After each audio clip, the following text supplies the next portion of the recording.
Welcome back to Marvelous Dads. I'm Dave Mendonca. Today I'm talking about episode 4 of She-Hulk. This is easily the best episode so far in this series. I was hoping and waiting for the comedy to happen, and it finally did. Warning, there are spoilers ahead, so just to keep you in the know. So the reason why this episode was so funny, it had to do with the all-star duo of Madisynn with two N's and one Y, and it's not where you think, the ultimate party girl, and Wong as this all-star comedic duo.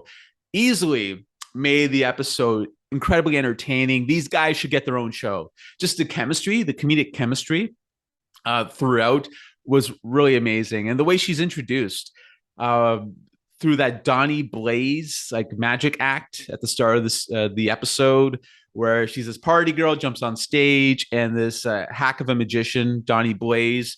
When I first heard his name, I thought like Johnny Blaze. Is this a Ghost Rider reference? Are they trying to do a play on words? Anyway, that's probably for like another day. So she gets on stage and he does like the Doctor Strange sling ring portal thingy behind her, and there's like a hellish dimension. And most people, when they would see like, hell behind them, they would freak out and stuff. But the way she reacted, she just looked back and said, ew. So interesting. I thought, man, this Valley Girl Party Girl thing, this could easily go off the rails. It could be really annoying.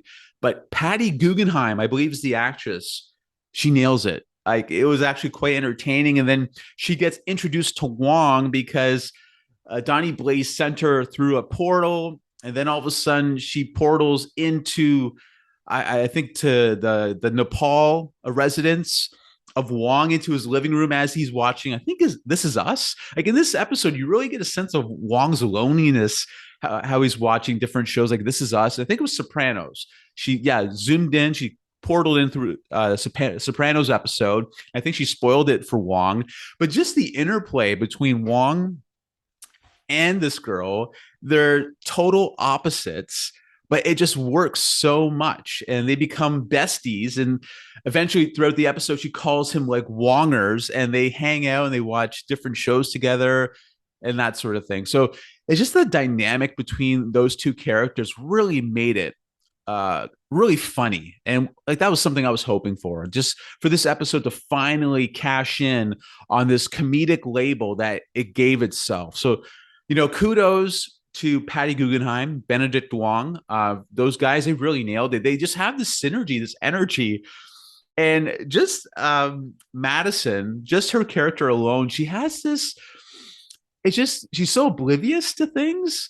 Like when she first meets Wong and portals into his room, in his living room, she has like a beating heart, like in her hand. And and she just walks in and lets it go. And there's some speculation I read online, like the dimension that she was in actually was Mephisto. And if you're very familiar with the internet talk, internet talk, Mephisto's a character, like a devil character in the comics that has been rumored for quite some time to be in various Marvel projects, but has never delivered. And it's been teased quite a bit. So that was funny. It's like, because she was talking to some sort of demonized goat that threatened to take her soul or something, or all her loved ones, if she didn't agree to this blood pact kind of thing. And so people are thinking that was Mephisto and that kind of thing. So we don't know. There's still some ambiguity around what's going on there, but just her delightful dismissive or oblivious behavior to like pure horrifying situations and terror, it just doesn't face her. She was definitely the breakaway star of this episode. And it just, even the mid-credit scene, I know I'm jumping ahead, but just how they're, her and Wong are just on the couch in Nepal, just watching, I think This Is Us. And they're talking about drinks and yak's milk. And apparently you find out gin and tonic is Wong's favorite drink. And just the way she's calling them Wongers, like she's already earned that respect from the Sorcerer Supreme that she could call him Wongers. Just the timing, the comedic timing is so perfect. I could gush about these guys over and over again. I think just the charm of the two as a couple, how they're so different, how it works so well. Why not? You know what? Like give them a show like everybody else. MCU's getting a show, right? So give them a show. So that was the highlight, easily the highlight of the episode. And then some other things in the episode. She-Hulk, as a character, she strutted a bit more, which was great. Like her and Wong teamed up on to beat up some demon creatures and whatnot. So that was cool. We finally got her to like get into action, do the Marvel team up, Avenger kind of team up thing. That was fun to watch. So that was probably a little window into like future team ups that she'll be a part of. So that was cool. But this episode also focused on her dating life. So that was interesting how, yeah, as She-Hulk, she got all the attention, but when she was not She-Hulk, she did not. So I get it. It's tough dating in your 30s as a woman, that sort of thing. So that was fine. That was fine. We get that human level aspect of her. But man, the character of She-Hulk, I'm finding in her own series, she's really getting outshined.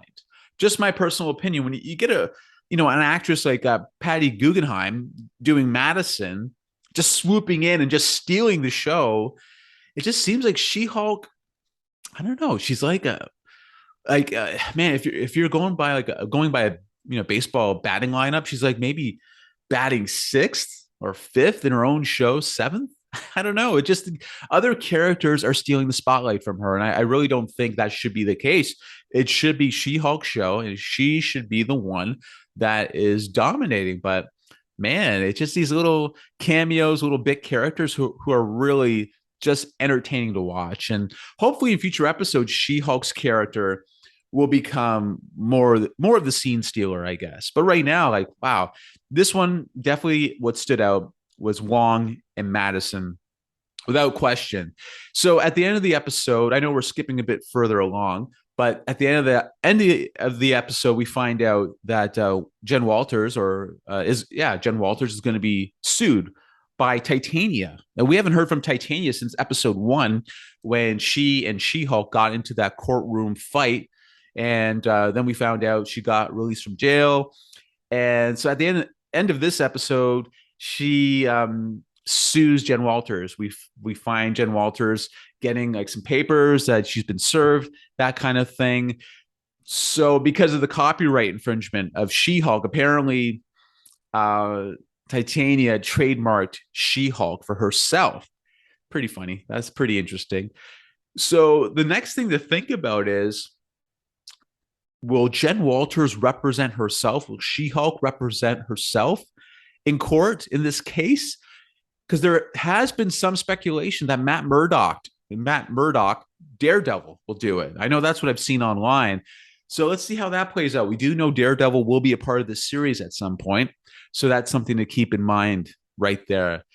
And of course, like as I mentioned before, the mid-credit scene is Wongers and Madisynn just hanging out, chilling, they're besties, and just having all that fun. So easily the breakout couple of this series. It's funny, like the writing in this particular episode was solid. Just even when Jen Walters did her fourth wall breaking, there was one fourth wall comment she made about Wong and how he's back in the episode, and that we know you all love Wong, and it's great having Wong on the show. He's like Twitter armor for a week. And so that's great, right? That's cool. And it's so true, because Wong is such an indelible, lovable character that he definitely brings smiles to people's faces. And I know he does for me, and a level of comfort. It's just, there's something about him that is really tremendous. All right. So that's my review. Outstanding episode, good writing. Matt Murdock might come into play. She-Hulk trademark trial court, Titania coming up. In regards to who the big bad is, because I know earlier in this episode, Jen Walters' dad came over and was worried about her safety because she was mugged the other episode, right? But she wasn't worried about it. So who's that big bad that hired those guys or got those guys to mug She-Hulk, right? So we still don't know who that big bad is. Is it Kingpin? I don't know. It could be. So we'll see. So that's still something that needs to be tied up. Okay. So episode 4, solid, easily the best of the series. All right. So that's it for me. That's it for this episode. Thank you so much. Share the video, subscribe to the channel. Till next time, see you later.